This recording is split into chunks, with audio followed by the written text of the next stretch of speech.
Good morning to all of you. Welcome to the CPC students. This video is exclusively for the CPC students. The topic is Garnishee order. Garnishee order. While discussing order 21, rule 46, A to I have in detail told you regarding the Garnishee order.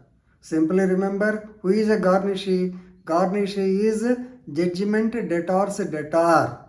Already JDR is declared to be a violator and is asked to pay something. But there are occasions when the DHR comes to know that this JDR has given some money to the other person and that man is due to him. JDR's debtor. Yes, he can file a petition in the court and ask the particular JDR not to repay the amount to our JDR, instead of that to the DHR. This is the advantage. In Telugu we call it as avalta. మీరు వేరే వాళ్ళకి అప్పు ఉంటే వాడి దగ్గర నుంచి మనం వసూలు చేసుకోవటం. That is Garnishee order. Right? So Garnishee proceedings are the proceedings where the DHR can reach the court asking for JDR's debtor to pay or to fulfill, to satisfy the decretal amount or decretal property. Right? Normally, if the court asks, the Garnishee will furnish or he will pay the payment by the Garnishee pursuant to the order. Definitely, it is a legal order and the executing court will make it as a valid discharge. Is it not? So, civil rights, after all, they are only for compensation purpose. So, instead of getting the money from the JDR, you can cut it from his debtor. This is more easy for you also.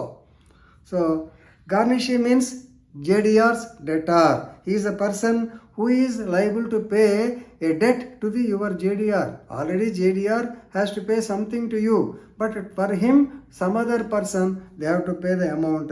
So therefore, he is called Garnishee. He is called a Garnishee. When the DHR comes to know that certain Garnishee is there, definitely they can apply to the court under order 21, rule 46. So 46 A to I, they deal with the procedure, right? So it is an example. Suppose A has to give 1000 rupees to B.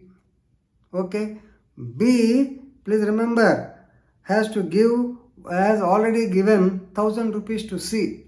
So C has to give 1000 to B, and actually B has to give 1000 to A. Now, instead of recovering from B, you can ask C to give the money to you instead of B, because B is owing the money to you.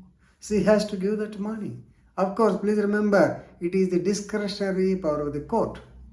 It is the discretionary power of the court, right? So, actually, this 46A to L, they came as amendment in the year 1976. Because ఈ అవాల్త అనేది తెలుగులో మనకు బాగా ఉంది కాబట్టి దీన్ని కూడా legalise చేయటం అంతకన్నా లేదు. So it is please remember, it is discretionary. Basically it is equitable remedy. Equitable set of అని చెప్పా కదా, it is equitable remedy. The court has got discretion, right? The court may refuse also. ఏమయ్యా నీ దగ్గర వసూలు చేసుకో, why should we interfere అని కూడా అనవచ్చును. Right, suppose if you come to know and if you file petition, normally the Garnishee will be given a notice under order 46A. Notice to be issued to the Garnishee. First of all, yes, definitely, already I told you the importance of the notice. Notice should be given. After receiving the notice, then it is the duty of the Garnishee. Please remember, he has to oblige. If he doesn't oblige, next action will be taken. Please remember, actually, if he gets any the so-called liability, or if he gets any doubts in this regard, or if he doesn't want to pay the money, then under order 46D, he can file an affidavit and say his grounds. Due to this grounds, I am not able to pay. I need not pay. Suppose if he is a good person, if he pays the money, the effect is this man will be discharged. So if the Garnishee fails to make the payment, please remember, and if he shows the reason for not paying, the court may order him to keep quiet, or they may order him to so-called pay the money. Please remember, the cost of the Garnishee proceedings, normally they will be at the discretion of the court.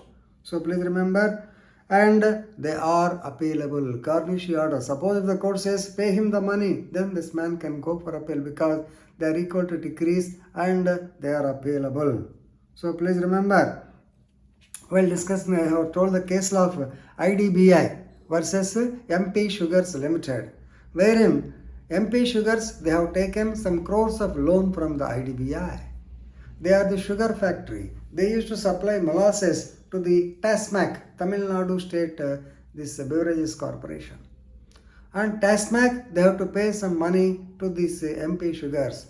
So IDBI filed a petition under Order 21 Rule 46A requesting the court to divert the amounts which are due to MP Sugars by TASMAC. That means instead of giving the money to MP Sugars, TASMAC will have to pay the money to our IDBI. Of course, court in its wisdom, they have asked every month TASMAC will pay 10 lakhs because if they start paying the entire amount to IDBI, then with these MP Sugars, they may not be able to go for the production of the sugar, supply of molasses. So there is a complication, but whatever it is, the court ordered TASMAC to pay 10 lakhs every month to the IDBI. Actually, who has to give?